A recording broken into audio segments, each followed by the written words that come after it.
Hey, how's it going there, folks? Welcome back here to another update. Welcome back to a Sunday night. End of the weekend is upon us, unfortunately. We got Monday coming around very quickly. It is the Earthmaster here, about 10:50 p.m. here, California time, on March 10th, 2024. The latest activity shows a 1.1 earthquake in the Southern California. Also, a 3.4 earthquake here on the globe somewhere. Looks like over here across the just south of the Philippines. All right, so let's see what's going on here over the last 24 hours as far as earthquake activity goes. And it looks like Southern California been amplifying up a little bit in terms of earthquake activity. Noticing a handful of earthquakes here in the last hour, including some movement up north here outside of the outside of Fresno. It looks like here against the west side of the San Joaquin Valley, a 2.1 coming in fairly deep, 16 kilometers here. That may get revised, but there's a little fault system that runs up against the coast range here. Further down south, across the area of Southern California, getting some further movement here in the hazard zone. Again, this is the area that I really don't want to see a lot of earthquake activity in, because that means that the strain out here against the southern end of the San Andreas Fault is quite high. This is where a lot of the odd stuff takes place in terms of displacement amongst roads, and quite a bit of GPS differences out here. These mountains up here, we'll have to cover that on another night, but there's been a couple articles out here in regards of some odd stuff happening out here against this side of the plate boundary in the San Bernardino mountain range. But a little bit of activity stirring up out here in the last 24 hours. And technically, it's been over the last couple days. We've seen a handful of earthquakes out here. So just keep an eye on it. Southern California, obviously is elevated in terms of the potential hazard out here. We're looking at a large earthquake that could take place at any time. Some further activity here across the northern edge of the Elsinore Fault. And, of course, looking here across the rest of the region, seen a handful of earthquakes here around the Loma Linda area, which is at the northern end of the San Jacinto Fault Zone. And quite a bit of earthquake activity out here. It looks quite busy in terms of earthquake multitudes compared to this morning. So definitely seeing a switch over in terms of quiet activity to a more active period right now. So we'll watch this overnight and see if we don't get some further activity out there. Across the area of Northern California, getting some further movement up here into the the Petrolia area. It looks like the latest one's going to be this 1.7 earthquake, about 11 kilometers deep there into the southern end of the Cascadia subduction zone. Let me double check the tremor activity tonight, see what we have for the tremor event. Just double checking my microphone audio here. I am running a new microphone, so I want to make sure everything's good, and as far as good quality goes, and the amplitude. No tremor, absolutely no tremor out here tonight. Just goes along with the continued dry spell, so to speak, in terms of tremor.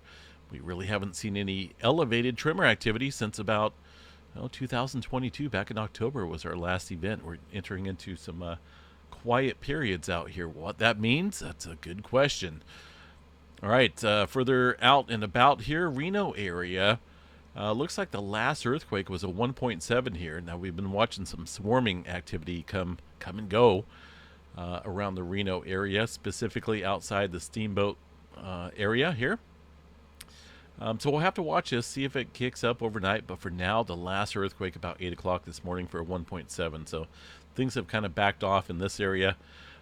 Still seeing a handful of well, about this time when we've seen this activity die down, we've seen some further activity up north here around the used to be called the Sheldon National Antelope Refuge, but this area here in northern Nevada showing some very shallow earthquake activity at about 0 kilometers there. So I'm kind of curious to see if this has been reviewed or not. It has been reviewed, so that's a little odd, right? 0 kilometers for these earthquakes. Further up north, got some activity stirring up outside of Washington, or the Seattle area. A Couple ones and even that 2-pointer from this morning there at the extreme eastern edge here of this Seattle fault zone. This area very capable of producing some large damaging earthquakes, and in fact an earthquake here on this fault that runs directly underneath Seattle would be more dangerous in terms of potential damage than a 9-pointer out here across the Cascadia due to proximity. Yellowstone National Park, nothing showing up here, so let's go double check. Just want to make sure that everything's being reported out here.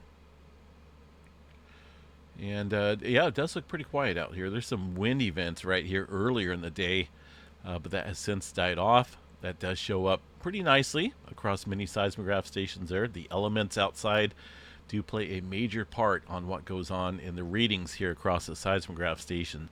Earthquake activity in question is going to be some of this right here within the last few hours, but these are generally very small earthquakes. They're not showing up anywhere except for these 2 local stations right here around Lake Yellowstone. And they have been, I've been kind of watching here, they've been showing up a little bit on the Lake Yellowstone seismograph station right here. So but those are probably about a 0.1, maybe a 0.2, not 1 or 2 magnitude, but a 0.1 or 0.2. Very small earthquakes there in the area of Yellowstone. All right, Texas area, still seeing some movement out here across Pecos, Texas, although most of this activity earlier, just about noontime or so, my time. So things have backed off out here. But California in general still definitely looks like it's elevated. We did see a 5.0 out here off the coast of Costa Rica coming up here, about 11 kilometers deep. I did show up here on the Earthquake 3D globe as well. Definitely seen some clustering going on here across the Middle America Trench. This area sits down at the southern end here of the Middle America Trench, so got to watch that. They're definitely capable of seeing some large earthquake activity out there. Across the Puerto Rico Trench, 1 earthquake here in the last hour. Looks like a 3.5 coming in around the Cruz Bay area, the U.S. Virgin Islands region, and of course the movement out here further around the Puerto Rico mainland area. South America, a handful of earthquakes out here, including one that sits right smack dab on the Peru-Chile Trench, the subduction zone area itself. It's a 4.8 coming in earlier this morning, and a couple other deep earthquakes here. So kind of watching that. This area, you know, if you studied geology and history in terms of earthquake activity, this region has seen the largest earthquake ever recorded out here on this planet, at least historical data, back in the 60s. So it can see some big earthquakes. It's been, yeah, you know, it's been a little while since we've seen any large-scale movement out here, specifically along this area of the Peru-Chile Trench, but, you know, we continue to watch that. Quite a bit of clustering going on there today. The Atlantic Ocean, pretty quiet. We'll check out the Iceland activity here in just a second. Haven't seen really any further large-scale movement out here across the Western Pacific areas here, across the Western Pacific Plate. That's why I'm still leaning towards maybe some potential further activity out here across the Eastern Pacific. That includes the West Coast, California area. Still looking at quiet conditions here across the area of roughly about Papua New Guinea eastward here around Solomon Islands and the Vanuatu area. New Zealand, yes, they've seen a little bit of earthquake activity, some deep, 1 surface adjustment earthquake there on in the South Island area, just off of the Alpine Fault. Looks like a 3.0 coming in. Earlier this morning, we've seen a 5-pointer coming in here well west of the Macquarie Island region. This area has seen a handful of large movement earthquakes here recently. Let me show you guys. Down here, well, it's been about 10 days since we've seen maybe 8 days since we've seen about the 6.7 magnitude earthquake down here. But a couple 6s down here across the plate boundary earlier this morning. All this activity here from the last week or so. New Zealand sits right in the middle here along this plate boundary, and the way things work out here, we should see some further adjustment out here across the plate boundary very soon, and that includes this area across New Zealand where it sits on. So we'll continue to watch that for some further activity. It just really hasn't shown any movement, and it definitely should have by now. There's that deeper activity there into the Fiji Islands region, 4.5, 556 kilometers deep. Up here across Hawaii, not a whole lot going on here. Really no major earthquake activity. Things have just kind of mellowed out here, but we'll continue to watch that. Up in Alaska, typical activity. One earthquake way up here around the Brooks Range in the northern Alaska. I've never been up this far. Furthest north I've been is roughly about Fairbanks. Beautiful drive up here from Anchorage in the wintertime a few years back. I definitely want to get back up there. I absolutely love the wilderness up there, and the scenery is it's one of a kind. Alaska has some beautiful scenery. But this earthquake coming in 3.0 way up around the Brooks Range area. Across the area of the Kuro-Kamchatka and the Japan Trench here, most of this activity from earlier this morning or even late last night. So no further activity to note here across this region. So that leads me to believe here that we're going to see either some larger earthquake activity here across the west coast, the eastern areas of the Pacific Plate, maybe possibly the adjacent plates out here, which includes the Cocos Plate, where we've seen that 5-pointer there along the Costa Rica area, or the Nazca Plate that sits here against the subduction zone of the South America area. Until we see further large-scale adjustment out here, those areas need to be on guard. Something definitely looks like something wants to brew out here across New Zealand and the areas up north here. We'll continue to watch that overnight. Getting a pretty good clustering going on here, it looks like, into the area right around the Indonesia Islands area here. We're getting quite a few 3s and 4s stirring up here in this little area. Not a whole well, there's a little bit of advancement here across the Java Trench, but really not too much in terms of larger scale adjustment. So we'll continue to watch that and see how this plays out overnight. The rest of the globe here around the Mediterranean, still seeing some 2s and 3s, even a 4-pointer out here around the Turkey area. But aside from that, that's just some general movement going on out there.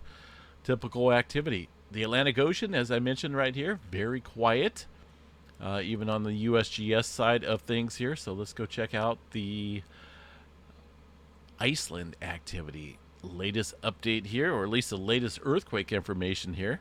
We have been watching a little bit of swarming going on here across the area of Grindavik, but that was Grindavik, Iceland. That was this morning, though. Looks like since then things have died off and kind of migrated across other areas here of Iceland along the rift zones here, well north of this area. So looking at about 26 earthquakes here in the last 12 hours. Again, nothing going on here across Grindavik. We'll continue to watch that and report back on any major changes that take place there.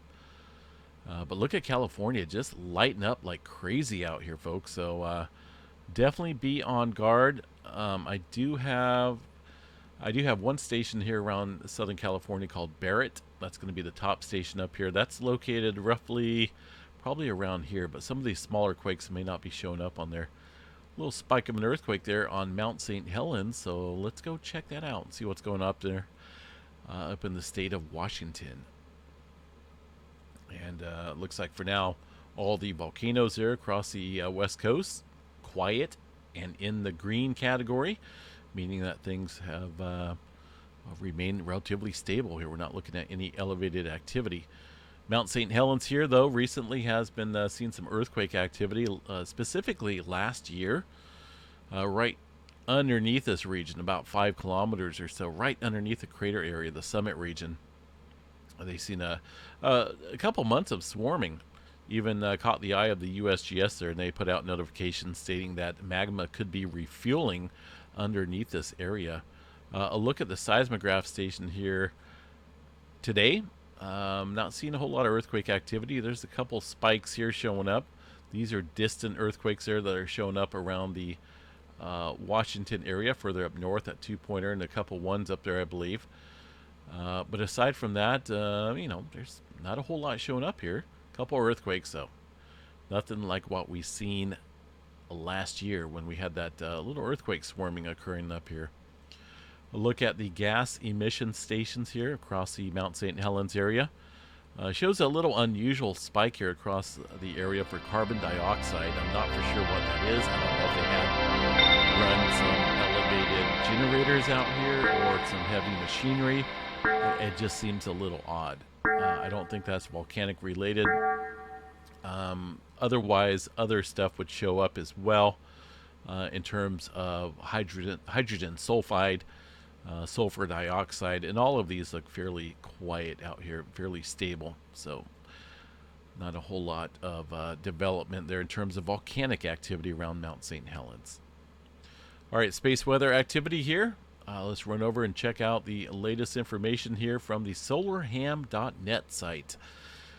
Just coming down or coming back up from a data recovery that happens every 24 hours here. The spacecraft that's monitoring this activity gets blocked out by the it's either the Earth or the Moon that blocks out the data there for a little bit. I'm thinking it's the Moon, maybe the Earth. Either way, you'll see these black out. They'll even get eclipsed. It's pretty cool. You got to catch them at the right time, but they'll get eclipsed by I believe it's the Earth, but I'm not 100% certain on that. Either way, data right now coming back up. Not looking at a whole lot of activity. A B4 in terms of solar flare activity. There's been some very large eruptions on the far side of the sun here in the past couple days, producing some massive CMEs, but obviously not Earth-directed, unfortunately. We are left with a sunspot area here that's quite complex here. Notice a lot of intermixing colors here. This is a growing sunspot that does harbor some potential for some stronger flares. Unfortunately, it's complexing, or it's getting more complex here as it's drifting further away from the Earth, and here in a day or so to be out of sight, out of mind off the western limb. I'm a space weather guy. I like to see auroras. I would love to see them down here in Northern California. So for that to happen, we would have to have a very decent CME, Earth-directed, and we could spark up some auroras down here. But unfortunately, in this location, this position, anything that does blast off in terms of CME activity would be, it might get a little glancing blow here from it, but it wouldn't be a dead-on shot. That's from 38,599. It has produced an M flare recently, a very impulsive M flare without a CME, which is a coronal mass ejection there that creates the auroras once it arrives here to Earth. But no CME associated with that. Doesn't look like there was one associated with that C flare activity as well. So we'll just, we'll see what the coming weeks here have in store for us. Right now, an 80% chance for C flare activity, 25% chance for M flare, and X flare has been bumped up just a little bit to the 5% chance. Not a whole lot in terms of the aurora potential for now, and we'll wait and see what happens. A glance here at the far side of the sun. This is 3590, I believe, right? If I remember right. I believe that's 3590. Let me go back here. That is, yeah, there we go. I have it right there. I'm not for sure why I didn't see that, because I didn't look at the at this before I went to the latest image. So 3590 here is the source of, well, if you guys remember that very large X flare that we had here quite a while back here, a week or so, more than that, more than 10 days or so ago. We've seen that X flare, the largest X flare in this solar cycle. So it still looks like it's quite complex. We'll have to watch that as it comes back around and venture over here towards the eastern limb of the sun. So it'll be interesting to see if this comes back around for a second trip.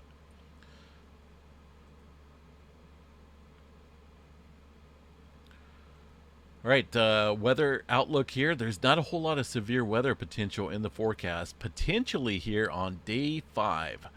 Now, this includes a 15% chance of severe weather. It's a ways out there, right? But when the space weather, or when the Storm Prediction Center issues a little advisory here, it's good to pay attention, because that tells us that things are in line to, well, produce some severe weather activity out here. So that will be on Thursday of this coming week. We'll cover that more as we get closer to that date. A look at the numerical models out here shows a little bit of rain coming in. I picked up just about 2/10 of an inch of rain here. A little surprising. We weren't really expecting that much here in Northern California, where I'm at anyway, outside of Chico. But yeah, we got a little bit of rain, and we got another storm system coming in. Doesn't look like that one's going to be quite as impressive. Look at that rain shadow over Northern California. You see that? Got a little loop right there. This right here is the Sacramento Valley, about Redding southward. Is in a big rain shadow, while the Coast Range and the Sierra Nevada Mountains and the Trinity Mountains up here get rain and snow. I'm not a big fan of the rain shadow at all, but that's where I'm at for now, and I just have to deal with it. After that, things dry out and they warm up. We're looking at temperatures in the upper 70s and low 80s coming up.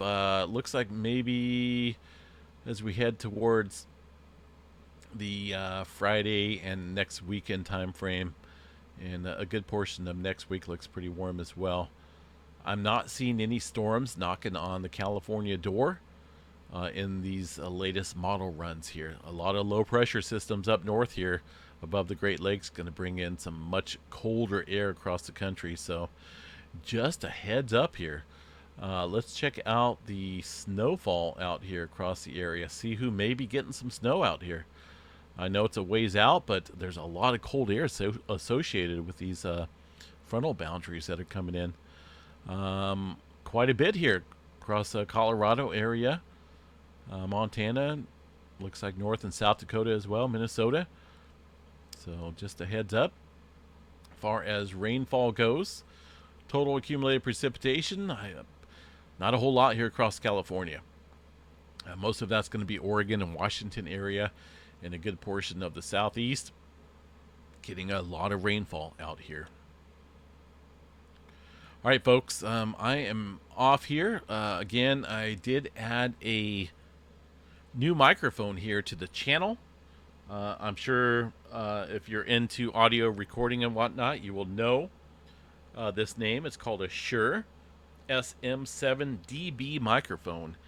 It's been used by many top professionals in podcasts and also in the music industry.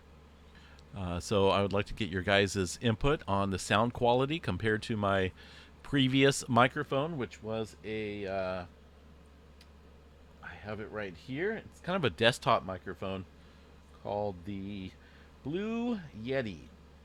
Decent microphone that has served me very well over the past few years since I've been using it, but I decided to upgrade here to the Shure microphone, and I've read quite a few good reviews on it.